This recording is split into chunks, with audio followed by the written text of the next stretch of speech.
Ano ka rin sa mga order na? Ano? View, thank you ah.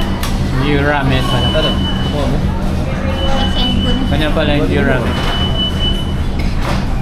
Faceless naman tayo, apologize. Alam na naman pag kayo lagi akong faceless. View ramen pala to. View. Ano kaya ibig sabihin nyo?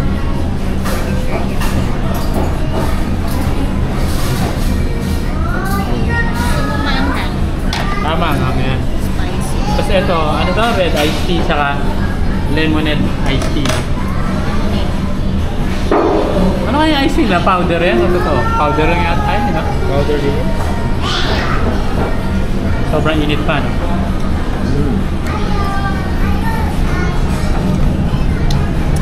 Ang pinaka-nagustuhan ko talaga. Ano na ba to? Authentic na ramen na to, masasabi? O hindi, o generic pa rin siya? Generic pero may sarili silang blend. Pero yung kumbaga parang yung ganitong mismong quality, ganito na rin sa Japan. Ganitong quality. Parang ganito na rin. Meron kami kinainan doon na restaurant. Maliit lang siya, mas maliit pa dito. Pero yung pila niya, haba. Mag-aantay ka talaga hanggang makaupo ka. Mas maliit pa dito ah.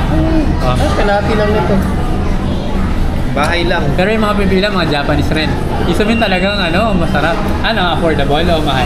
Mas affordable din. Pagkain sa Japan, affordable. Ano? Ano na? Yung kalaki. Ito, kumbaga 1/3 lang ito. Para sa isang tao yun. Magkano naman yan sa peso or sa dollar? Nilibre lang kami. I think mga 400. Peso? Pero mura pa rin. 400 di ba? Ito, magkano lumalabas to? 200 yata ito. 65. Pero doble yung laki. Doble ba? Hindi. 1/3 lang sa doble. Doble. Doble or 1/3. Hindi talaga mauubos. Parang gusto mo siyang i-take out. Doon ako nag-enjoy talaga sa pagkain. Saan yun? Sa Osaka? Sa pagkain ako nag-enjoy sa Japan.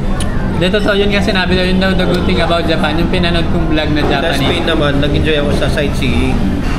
Yung pagkain daw sa kanila kahit affordable, quality talaga yung ingredients, di ba?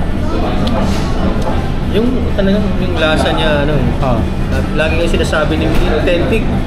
Authentic. Dinani na, Miguel Isma. Lahat na kinakain naman na yun, dati authentic to ha. Yung wagyu, yung ano, sushi. Authentic ah. Authentic.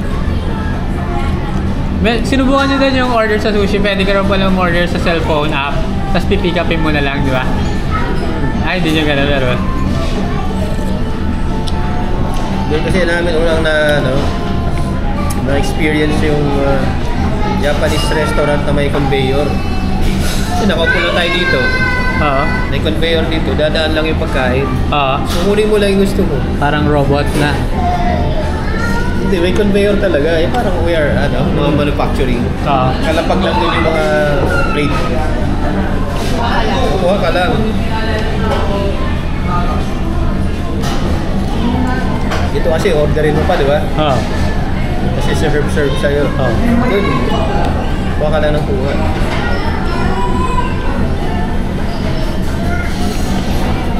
Yung mga resto doon. Mga ganito lang ba? Kalahati lang nito. Yung ano. Ito lang yung space. Ganun nga sa kanila, yung maliliit na space pero minamaximize sila.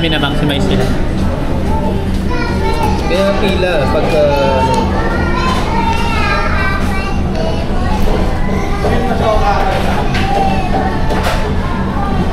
kasi yung Guam naman, sa Guam, pupunta ka doon, dapat ready ka mag-shopping.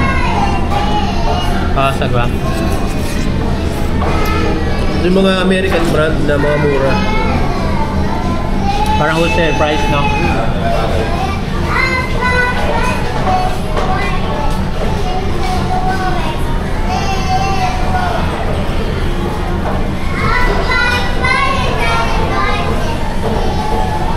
Shinoya.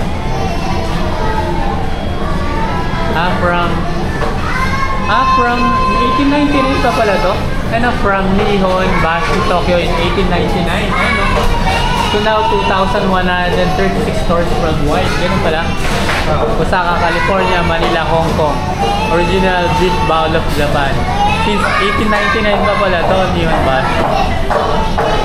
From Chugoku, Tokyo.